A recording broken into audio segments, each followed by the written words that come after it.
Line Kashmir honey. அழகும் வாசனையும் கமழும் Kashmir line Kashmir honey.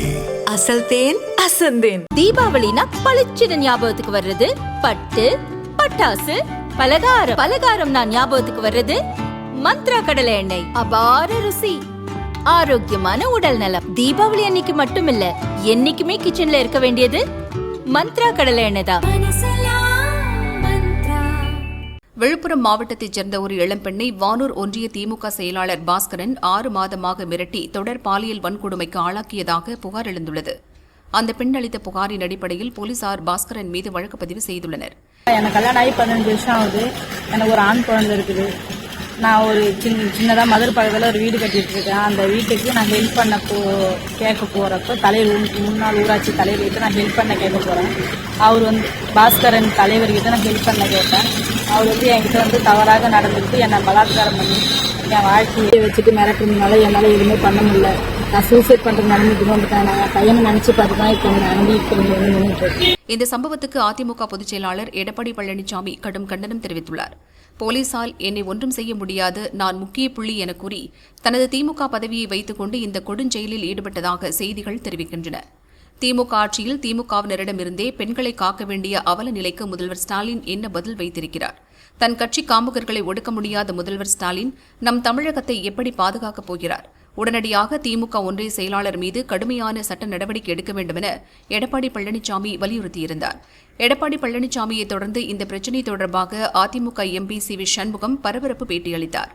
Video எடுத்து மிரட்டி அந்த பெண்ணை 6 மாதமாக பாலியல் வன்கொடுமை செய்துள்ளதாகவும், ஆனால் போலீசார் நடவடிக்கை எடுக்காமல் பெண்ணையை மிரட்டுவதாகவும் அவர் குற்றம் சாட்டினார். பெண்களுக்கு தமிழகத்திலே இந்த ஆட்சியிலே பாதுகாப்பில்லை. வீட்டில் இருக்கிற பெண்களுக்கும் பாதுகாப்பில்லை, வேலைக்கு செல்கிற பெண்களுக்கும் பாதுகாப்பில்லை, ரோட்டில் நடந்து செல்கின்ற பெண்களுக்கும் பாதுகாப்பில்லை, பள்ளிக்கு செல்கிற பெண் பிள்ளைகளுக்கும் இந்த ஆட்சியிலே பாதுகாப்பில்லை இல்லாத நிலை இன்றைக்கு ஏற்பட்டிருக்கிறது.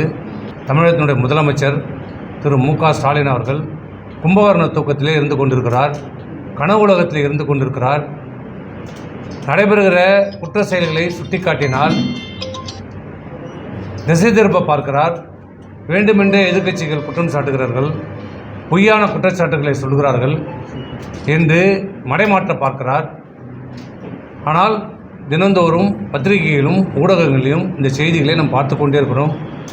குறிப்பாக சிறுமிகள் பலாத்காரம் செய்யப்படுவது நிகழ்ச்சி, அதிலும் கூட்டு பலாத்காரம் என்பது இன்றைக்கு தமிழகத்திலே தினந்தோறும் வருகின்ற செய்தியாக இன்றைக்கு மாறியிருக்கிறது. வானூர் வட்டத்தை சேர்ந்த திமுகவுடைய வானூர் ஒன்றிய கழக செயலாளர் திரு பாஸ்கர் என்பவர் கடந்த 3 மாதங்களுக்கு முன்பாக புதிதாக பொறுப்பேற்றிருக்கிற மாவட்ட கழக செயலாளர், திமுகவுடைய மாவட்ட பொறுப்பாளர் திரு லட்சுமணன் அவர்களால் நியமனம் செய்யப்பட்ட ஒன்றிய செயலாளர் திரு பாஸ்கரன் அவர்கள் கணவனால் கைவிடப்பட்ட பெண்ணை ஆசை காட்டி மோசடி செய்து அரசு உதவிகளை உனக்கு நான் பெற்றுத்தருகிறேன் என்று சொல்லி வலியுறுத்தி கட்டாயப்படுத்தி அவரை தன்னுடைய கார் ஷெட்டில் வைத்து கட்டாயப்படுத்தி மிரட்டி கற்பழித்திருக்கிறார்.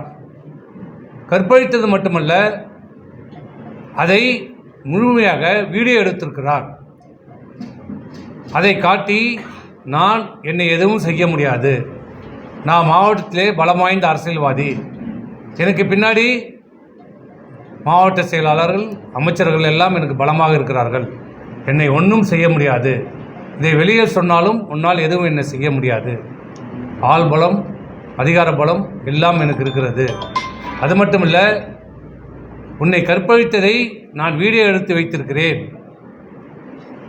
நான் கூப்பிடும் போதெல்லாம் நீ வர வேண்டும், இல்லை என்றால் இந்த வீடியோவை நான் சமூக வலைதளத்திலே பதிவிட்டு உன் மானத்தை வாங்கிவிடுவேன் என்று அச்சுறுத்தி பயமுறுத்தி மிரட்டி கடந்த 6 மாத காலமாக அந்த பெண்ணை, இளம்பெண்ணை, கணவனால் கைவிடப்பட்ட ஆதரவற்ற அந்த பெண்ணை தொடர்ந்து 6 மாத காலமாக கற்பழித்து வந்திருக்கிறார். அவருடைய துன்புறுத்தலை தாங்க முடியாத, ஒரு கட்டத்திற்கு மேல் பொறுத்து கொள்ள முடியாத அந்த பெண் அந்த வீடியோவை கொடுத்து விடுங்கள், என்னை விட்டு விடுங்கள் என்று கெஞ்சிய போதும் அழுத போதும் தராமல் அடித்து உதைத்து மிரட்டியிருக்கிறார், துன்புறுத்தியிருக்கிறார்.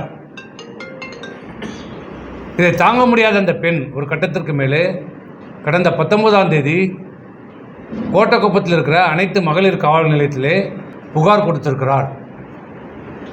புகார் மீது காவல்துறை கற்பழிப்பு வழக்கு தாக்கல் செய்திருக்கிறது, பதிவு செய்திருக்கிறது. தாக்கல் செய்த தேதி 19, இன்றைக்கு தேதி 24, 19, 20, 21, 22, 23, 5 நாட்கள் ஆகிறது.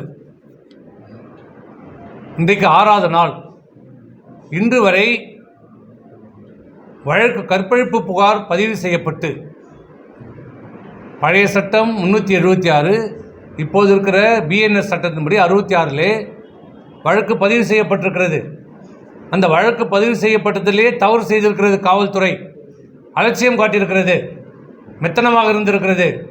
வெறும் கற்பழிப்பை மட்டும் 64 என்று போட்டிருக்கிற காவல்துறை அவரை ஆசை காட்டி மோசடி செய்த குற்றத்திலே சேர்க்கவில்லை, மோசடி வழக்கு சேர்க்கவில்லை. அவர் அச்சுறுத்தியதாக சொன்னப்பட்ட 506 அதுவும் சேர்க்கப்படவில்லை, துன்புறுத்திய வழக்கும் சேர்க்கப்படவில்லை, ராங்ஃபுல் ரிஸ்ட்ரெயின்ட் எதையும் சேர்க்கவில்லை.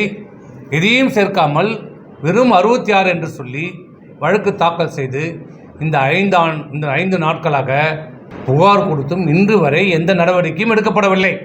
ஆளுங்கட்சிக்கு ஒரு நீதி, எதிர்கட்சிக்கு ஒரு நீதியா? மற்ற மக்களுக்கு ஒரு நீதியா? அப்போ பெண்களுக்கு என்ன பாதுகாப்பு இந்த நாட்டில்? கற்பழிக்கப்பட்டால் திமுக நிர்வாகிகளால், திமுக தொண்டர்களாலும், திமுககாரர்களால் ஒரு பெண் கற்பழிக்கப்பட்டால், சீரழிக்கப்பட்டால் அவர்கள் மீது வழக்கு பதிவு செய்தாலும் இந்த நடவடிக்கையும் இந்த தமிழகத்திலே எடுக்கப்பட மாட்டாது என்ற எழுதப்படாத சட்டம் இன்றைக்கு நிலவு கொண்டிருக்கிறது. இது வன்மையாக கண்டிக்கப்பட வேண்டிய விஷயம். இன்றைக்கு அந்த பெண் அச்சுறுத்தப்படுகிறார். புகார் கொடுத்த பாதிக்கப்பட்ட அந்த பெண்ணை இன்றைக்கு காவல்துறை அச்சுறுத்துகிறது, மிரட்டுகிறது.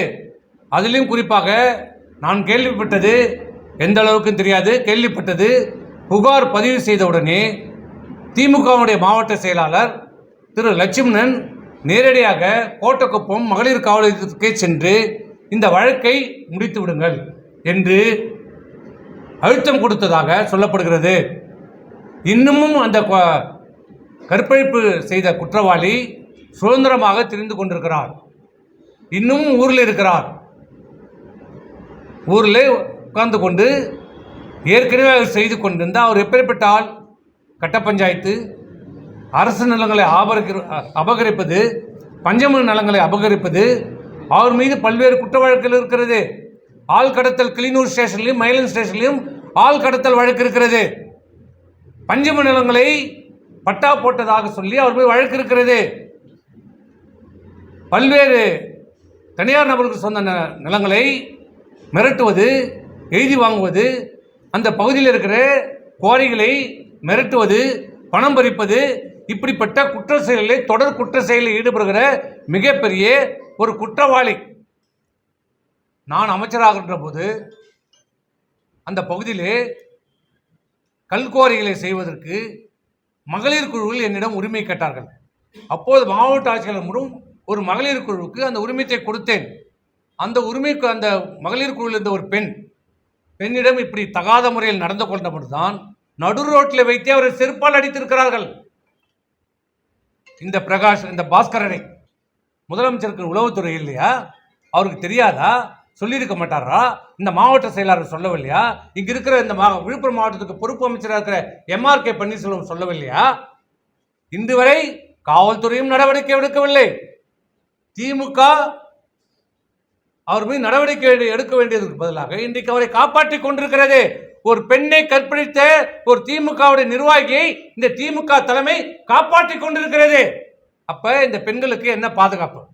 ஆகவே தயவு செய்து ஆளும் திராவிட முன்னேற்ற கழகம் முதலமைச்சர் அவர்களும் மற்றும் இங்கே இருக்கிற காவல்துறையும் உடனடியாக தலையிட்டு அந்த பெண்ணுக்கு கற்பழிக்கப்பட்ட பாதிக்கப்பட்ட அந்த பெண்ணுக்கு உரிய நிவாரணம் வழங்க வேண்டும், அவருக்கு உரிய பாதுகாப்பு அளிக்க வேண்டும். இந்த குற்ற செயலில் ஈடுபட்ட அந்த திமுக ஒன்றிய செயலாளர் மீது உடனடியாக அவரை கைது செய்து நடவடிக்கை எடுத்து குற்ற வழக்கை விரைந்து செயல்படுத்த வேண்டும். அந்த பெண்ணுக்கு நாளைக்கு ஏதாவது ஏற்பட்டால் அதற்கு முழுக்க முழுக்க காரணம் விழுப்புரம் மாவட்ட காவல்துறை பொறுப்பேற்க வேண்டும் என்பதை தெரிவித்து விரைந்து நடவடிக்கை எடுத்து அந்த பெண்ணுக்கு உரிய பாதுகாப்பு அளித்து அவருக்கு நிவாரணம் வழங்க வேண்டும் என்று கேட்டுக்கொள்கிறோம். இல்லை என்றால் அனைத்து இந்திய அண்ணா திராவிட முன்னேற்ற கழகத்தின் சார்பாக ஓரிரு நாளில் மிகப்பெரிய ஒரு போராட்டத்தை நாங்கள் நடத்துவோம் என்று தெரிவிக்கிறேன்.